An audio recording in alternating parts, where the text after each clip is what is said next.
We've seen time and time again that given the time and the space, people can work themselves out of poverty if they have the right instruments to do so.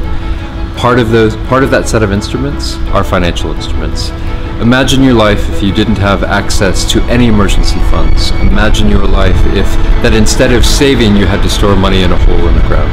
Imagine your life as every time you wanted to buy something, you had to put your cash into a bag and carry it to where you were going and pay for it. Well, that life is imaginable because that's what about 75% of the world's population does right now. Si on parle de taux de bancarisation strict, donc le nombre de personnes qui ont un compte dans une banque, représente à peu près moins de 12% de la population. Oftentimes, the first contact that an individual is going to have with the formal financial sector is on the recipient end. They're receiving something. But oftentimes, it's a transfer from the government. Nous avons d'abord les salaires des agents de l'État. Nous avons les pensions de retraite qui concernent les pensionnés, les veuves et éventuellement les orphelins. Nous avons ce qu'on peut appeler les rentes d'invalidité qui sont payées aux militaires donc qui sont invalides. The payment could be an agricultural subsidy, it could be a pension. Et nous avons les allocations sociales payées par une caisse de sécurité sociale. One of the ways to draw people into the system, into the digital financial services system, is actually through government-to-person payments.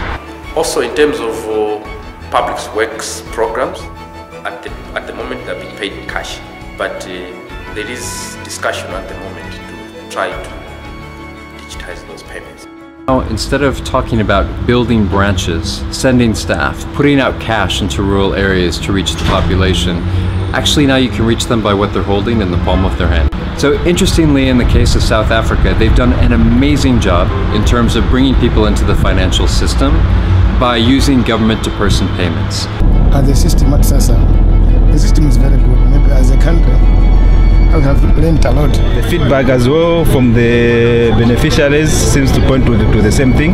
They are happy with the card payment system. In the government-to-person payments cash system, there's a lot of leakage. And people doesn't need to hold cash to receive cash or other payment, which can lead to some other corruption. So, but with e-payment, you cannot demand anything from a beneficiary because money is in the card. The beneficiaries we talked to compared the manual system to the electronic system, and they were of the view that the electronic arrangement is better, that they felt safe and it was risk-free.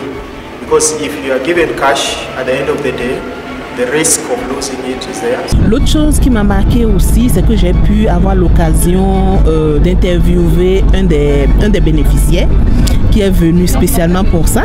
Un monsieur d'un certain âge qui était très habillé, très bien habillé, qui avait arboré sa carte de SASA et on lisait une certaine fierté.